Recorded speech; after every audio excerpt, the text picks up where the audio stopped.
Hello everyone. आज की कहानी है अनोखा बंधन। कहानी अगर अच्छी लगे तो लाइक करें, शेयर करें और प्यार भरी कहानी चैनल को सब्सक्राइब करें। मुकेश को ऑफिस से छुट्टी नहीं मिली थी, इसलिए हम शादी में सिर्फ 2 दिन पहले ही पहुंचे। ऑटो से उतरते ही कई जोड़ी आंखें हमारी ओर उठ गई। उन आंखों ने हमें, खासकर मुझे देखकर आपस में खुसर फुसर शुरू कर दी। मुकेश जब सामने से आते हुए वृद्ध दंपत्ति के पैर छूने के लिए झुके तो मैं समझ गई कि वही वंश के नाना नानी है। मैंने भी झुककर प्रणाम किया तो वे सकपका गए। उन्हें बिल्कुल उम्मीद नहीं थी कि मैं इस शादी में आऊंगी, पर मैं समझ सकती थी कि वंश को देखने के लिए उनकी आंखें तरस रही थी। तभी तो वंश को पल भर भी मेरी गोद में न रहने दिया। बस के लंबे सफ़र के कारण बहुत थकान लग रही थी। अमन हमारा सामान स्वयं उठाकर मुकेश को ऊपर वाले कमरे में ले गया। मुकेश तो चले गए, पर मैं अकेली रह गई। सब लोग वंश को खिलाने में कम और शालू से उसकी तुलना करने में ज़्यादा व्यस्त थे। मैं एक कोने में चुपचाप खड़ी थी। पापा ने शायद मेरी स्थिति भांप ली थी, इसलिए मेरे पास आकर बोले, मुकेश और तुम्हारा कमरा ऊपर है, थक गई होगी, ऊपर जाकर ज़रा कमर सीधी कर लो। पर वंश वो भी थका हुआ है और भूखा है, मैं इसे साथ ले जाऊं? सवाल पूछते हुए मैं डर रही थी। कुल 2 दिन के लिए तो आया है हमारा नाती, फिर तो हमेशा तुम्हारे पास ही रहेगा। ज़रा 2 घड़ी जी भर के देख लेने दो, मम्मी ने पीछे से आकर कहा। तो मैं चुपचाप सीढ़ियाँ चढ़ने लगी। कमरे में गई तो मुकेश कपड़े बदल कर लेटे हुए थे।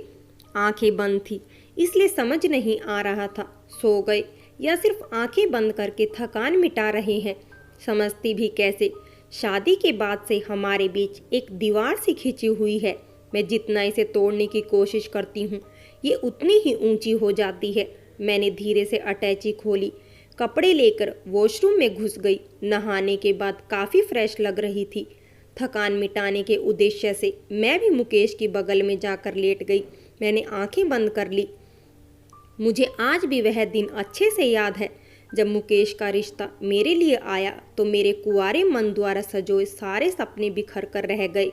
पर अपने शराबी पिता की स्थिति और सौतेली माँ के दबाव के चलते एक बच्चे के बाप मुकेश से विवाह करने को तैयार हो गई। मेरी सहेलियों को जैसे ही मेरी सगाई का पता चला, बधाई देने चली आई। शर्म के मारे मैंने उन्हें वंश के बारे में नहीं बताया, लेकिन अपने सबसे करीबी सहेली प्रीति के सामने दिल का दर्द आंसुओं के रास्ते बाहर आ गया। देख नैना, मैं जानती हूँ तू इस शादी से खुश नहीं है, लेकिन मैं ये भी दावे के साथ कह सकती हूँ कि तू अपने स्वभाव के बूते पर सबका दिल जीत लेगी। उस घर की हर चीज़ में शालू की आत्मा बसी है, इसलिए उसे मिटाने की कोशिश भूल कर भी नहीं करना, बल्कि अपने स्वभाव की खुशबू से उसकी आत्मा को जिंदा रखने का प्रयास करना। प्रीति के कहे शब्दों को याद रखकर और मायके की कड़वी यादों को भुलाकर मैं रात्रि में फूलों के सेज पर बैठ मुकेश का इंतजार कर रही थी। तब बड़ी ननन से वंश संभाले नहीं संभल रहा था। मैंने वंश को अपने पास सुला लिया। नैना, मैंने तुमसे विवाह सिर्फ वंश के कारण किया है। वंश की माँ, अगर वह भी तुम न बन सकी तो जिसकी हैसियत रखती हो, इसके अलावा मुझसे कोई उम्मीद नहीं रखना। इतना कहकर मुकेश पलटकर सो गई। मैं स्तब्ध रह गई। दिमाग में द्वंद्व चलने लगा। एक तरफ प्रीति के कहे शब्द मुझे मेरा कर्तव्य याद दिला रहे थे, तो दूसरी तरफ मन विद्रोह करने को तैयार था। मेरी क्या गलती थी?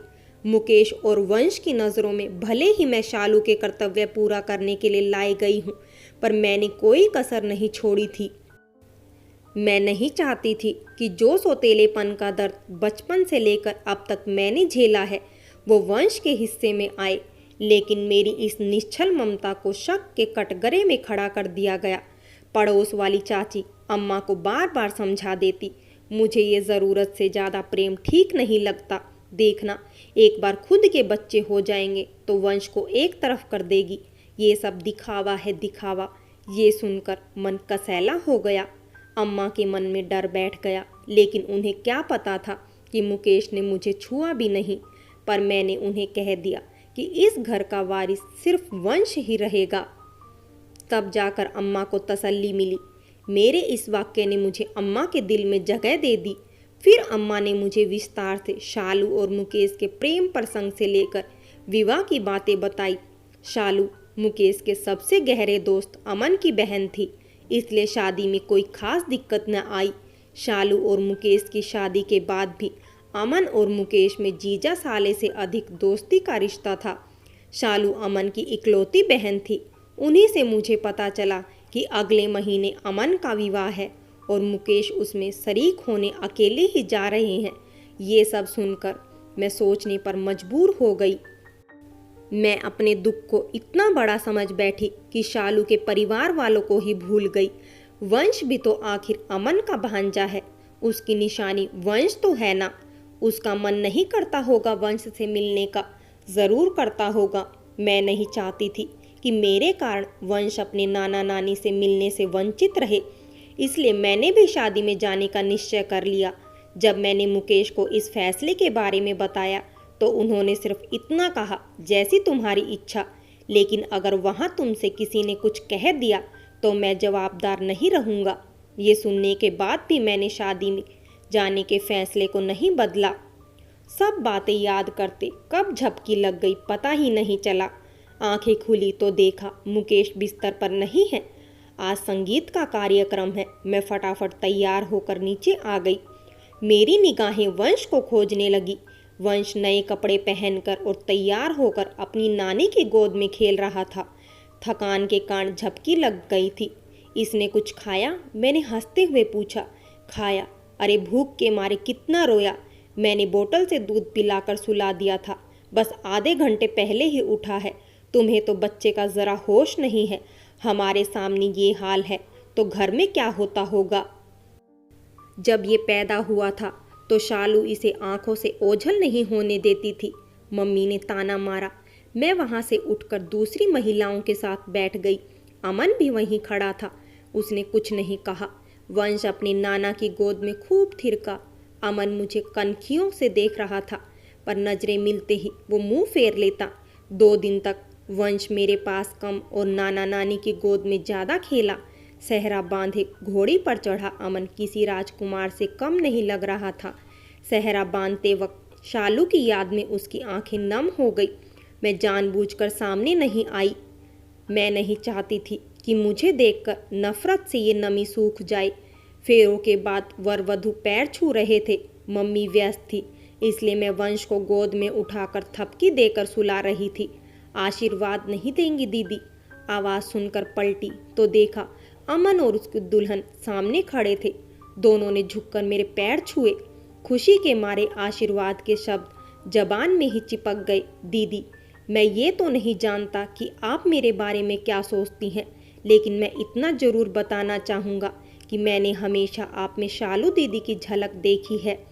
वंश को जो आपने प्यार दिया है वो अमूल्य है।